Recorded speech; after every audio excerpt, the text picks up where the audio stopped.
Pirates by Jonah Winter, illustrated by Raul Colon.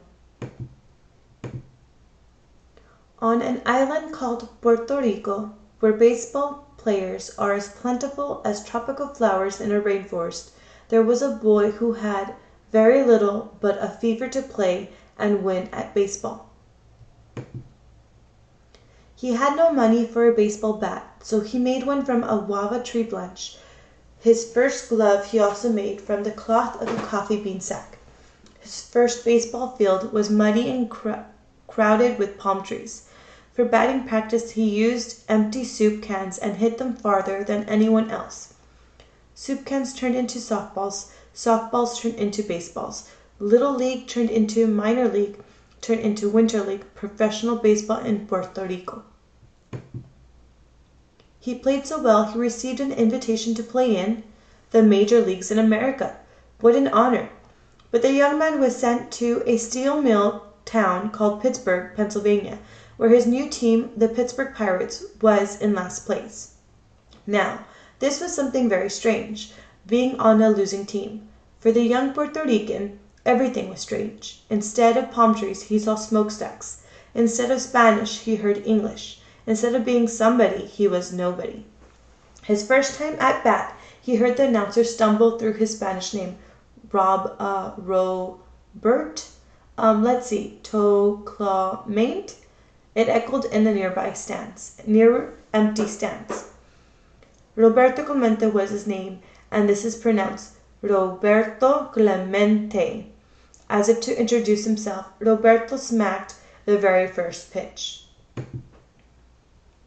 But it went right up in the infield and into the second baseman's glove. Still, Roberto ran like lightning and beat the throw to first base. The Pittsburgh fans checked their scorecards. Who was this guy? Roberto Clemente? To his new fans in Pittsburgh, Roberto was like a jolt of electricity. He could score from first base on a single. He could hit line drives, bunts, towering home runs, sacrifice flies, whatever was needed. Once he even scored an inside-the-park grand slam. Playing right field, he had no equal. He was always leaping, diving, crashing, rolling. Once, trying to catch a pop fly, running full speed, he slammed into right field wall and fell to the ground.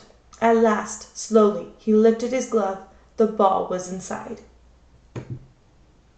But it wasn't just how he played. He had style. He was cool. He had this move he did with his neck before each bat, creaking it one way, then the other.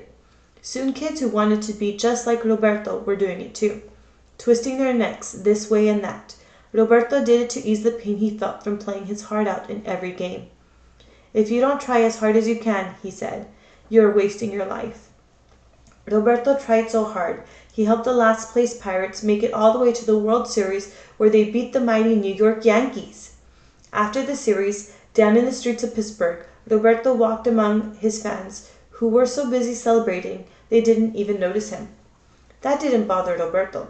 He was happy to feel lost in the crowd of a party he had helped create. But there was something that would have made Roberto's joy a little sweeter.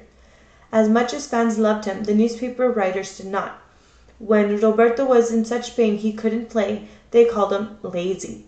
They mocked his Spanish accent, and when Roberto got angry, the mainly white newsmen called him a Latino hothead. Roberto swore he would be so good and he would have to get the respect he deserved.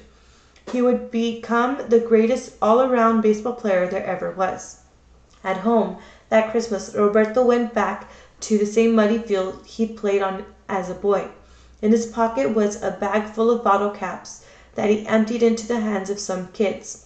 They threw him the caps, and he hit each one again and again. When he returned to Pittsburgh come spring, baseballs looked huge, and he clobbered them as never before.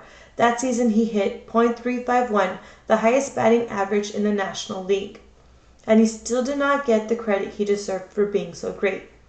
It's because I'm black, isn't it? He asked the sneering reporters. It's because I am Puerto Rican. It's because I am proud. It was starting to seem as if Roberto might never be respected in the big world outside of Pittsburgh and Puerto Rico. And then something happened. The year was 1971. The Pirates were in the World Series again, playing against the Baltimore Orioles, who were favored to win. All around America and Puerto Rico, people sat watching on TV as Roberto put on a one-man show, stealing bases, hitting home runs, playing right field with a fire most fans had never seen before. Finally, it could not be denied. Roberto was the greatest all-around baseball player of his time, maybe of all time. The very next year, he did something few have ever done. During the last game of the season, Roberto walked to the plate, creaked his neck, dug in his stance, stuck his chin toward the pitcher, and walloped a line drive off the center field wall. His 3,000th hit. The crowd cheered, and they wouldn't stop cheering.